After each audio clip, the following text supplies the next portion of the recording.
Welcome back to the Stateless Standard, where we wield the golden torch of anarcho-capitalism to illuminate the shadows cast by the statist elite. I'm your host, the voice of the stateless, those everyday producers and innovators ground under the boot of the powerful. Today, we dissect a fabrication so insidious, it masquerades as liberation while chaining us all to the altar of engineered conformity. Picture this. It's the summer of 2023.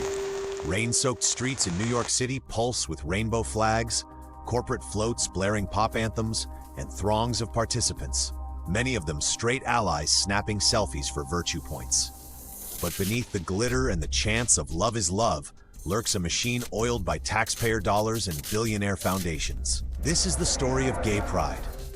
Not the organic cry for live and let live that once echoed in the shadows of the Stonewall riots, but its astroturfed successor, a top-down psyop designed to erode the very freedoms it pretends to champion.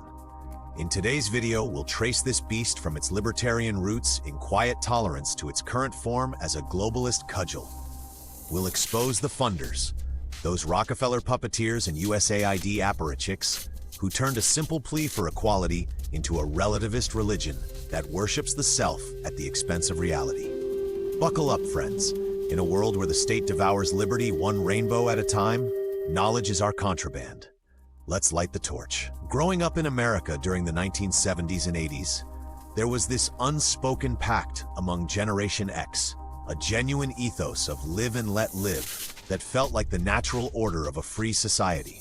We all knew gay folks were woven into the fabric of our neighborhoods. The witty bartender at the corner dive, the sharp-dressed architect down the block. They were permanent fixtures, unapologetic in their private lives, but discreet enough to keep the peace.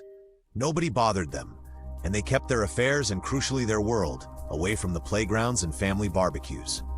It worked, seamlessly. No grand marches, no corporate sponsorships, just mutual respect born of individual sovereignty.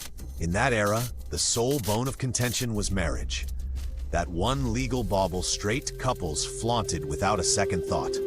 Most of us figured, give them that ring, and the protests would fizzle out like a bad kegger. Oh, how naive we were. What we couldn't foresee was how the innocuous bloom of gay pride in the late 90s and early 2000s would serve as the perfect petri dish for the woke plague that erupted around 2014, scorching everything in its path with the fever of enforced fluidity. You see, dear listener, true liberty doesn't need parades or parades of platitudes. It thrives in the quiet contracts between free individuals. But the powerful, those statist overlords and their corporate cronies can't abide such organic harmony. It leaves no room for their interventions, their subsidies, their control. And so they astroturfed the garden. To understand this hijacking, we must dig into the dirt of its origins. Pride wasn't born in the streets, it was bankrolled in the boardrooms. Forget the fairy tale of grassroots heroism. This was elite engineering from the jump. The true architects? Not some plucky activists, but the very globalist dynasties who've long treated society as their personal laboratory. Take the Kinsey Institute, that dubious cradle of modern sexual science.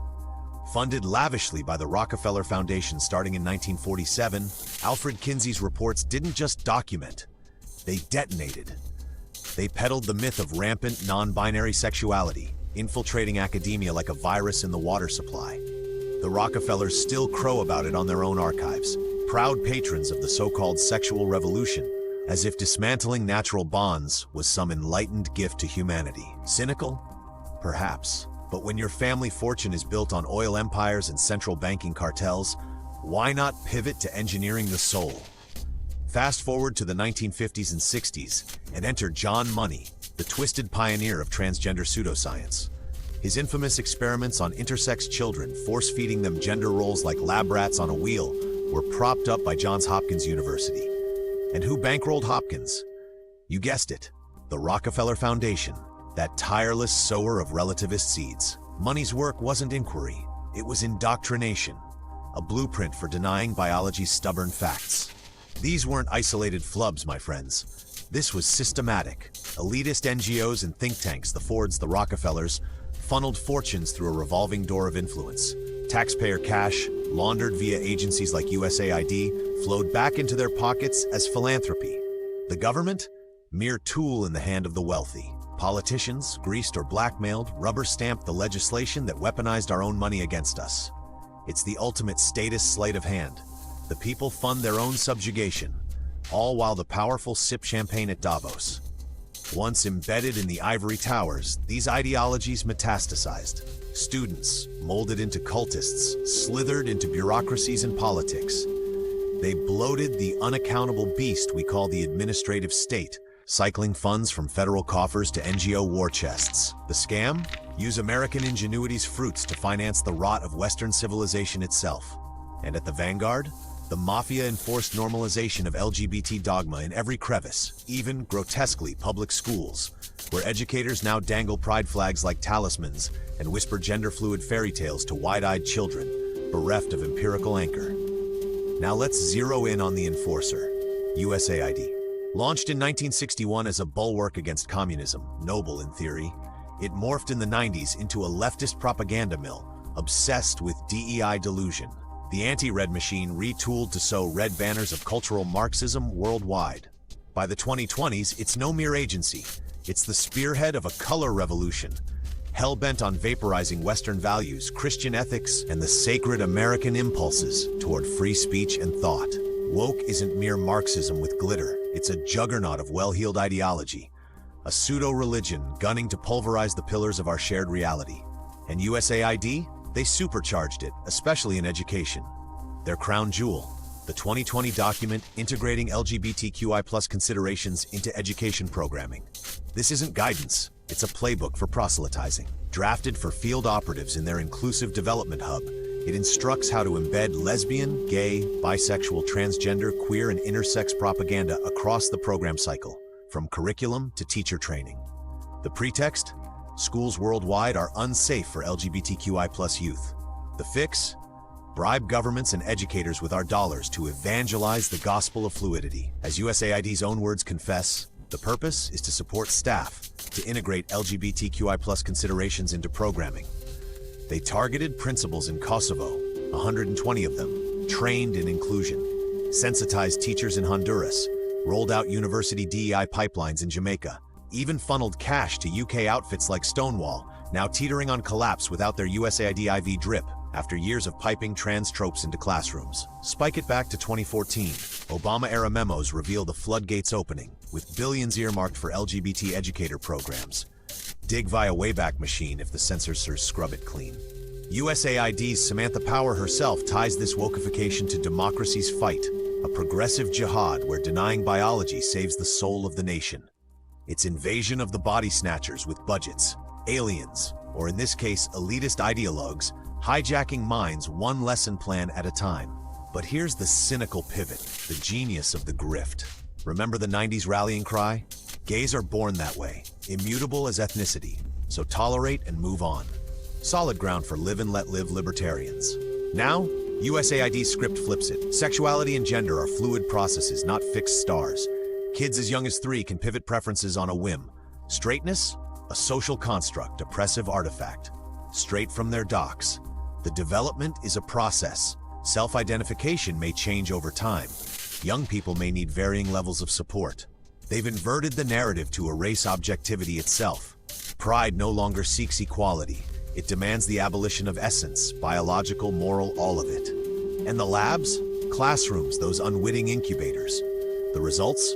Polling gold for the engineers. Gen Z USAID's prime tree dish clocks in at 7% to 28% LGBT identification, a quantum leap from prior gens' 2%. Impossible biology unless you factor the alchemy of Astroturf. It's not sudden acceptance or trendiness. Polls were anonymous eons ago. No, these youth aren't awakening dormant truths. They've been catechized to view heteronormality as tyranny, straightness as suspect. USAID admits the focus: schools, kids, malleable minds. Success metrics, skyrocketing identities, not from innate shifts, but engineered virtue signaling. Kids don't crave same-sex bonds, they hunger for moral superiority.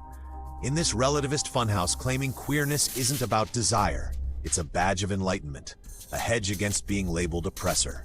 The libertarian in me weeps. True freedom needs no labels, no state-stamped authenticity. But the statist elite? They thrive on division, on herding us into identity pens. So what lurks in the abyss? Motives as layered as they are loathsome. Theory 1, depopulation for the net zero cult. Gays sire fewer heirs, trans therapies sterilize the young, all to caper toward carbon salvation, courtesy of the same elites jetting to climate summits. Theory 2, grooming's gateway drug. Pride paves the velvet road to normalizing pedophilia as just another marginality. Ask the Epstein Archipelago crowd, they'd toast to it. No wonder many gays recoil from the trans tide. They scent the predation. Theory 3, electoral plantations. Progressives forge permanent blocks, shaming dissenters as heretics. Gay and vote red? Traitor. It's class warfare by identity, the stateless masses pitted against each other, while the powerful laugh from their gated enclaves. My take, forged in Austrian fires? Pride is the vanguard of a secular idolatry, self-worship fused with state devotion. Relativism reigns, biology bends, morals melt, birthing a globalist creed where government's the god and we're the sacrificial flock. The pendulum swings leftward, Overton window be damned, suffocating tradition under avalanches of artificial norm. Expensive work, this social sorcery, but the Fed's printing press never sleeps. Was Pride ever authentic? A true uprising of the marginalized? Hardly. From Kinsey's ink to USAID's spreadsheets, it's been astroturf, fake grass, sown by the elite to choke out real liberty. As Doge's axe falls, defunding these Hydra heads, watch the illusion crumble. Gen Z's rainbow rush? It'll evaporate like morning mist. Parades? Sparse relics for the diehards. Trans fervor? Confined to echo chambers. The people, stateless sovereign, will reclaim the live and let live we once knew. No more funding our own chains, no more bowing to billionaire blueprints. If this torch has sparked something in you, hit that subscribe. Join the stateless standard in the fight against the powerful. Drop a comment. What's your theory on the endgame? Share this with a friend still lost in the matrix. Until next time, remember, in the anarcho-capitalist forge, we melt down the state's idols and mint our own freedom. The golden torch burns eternal.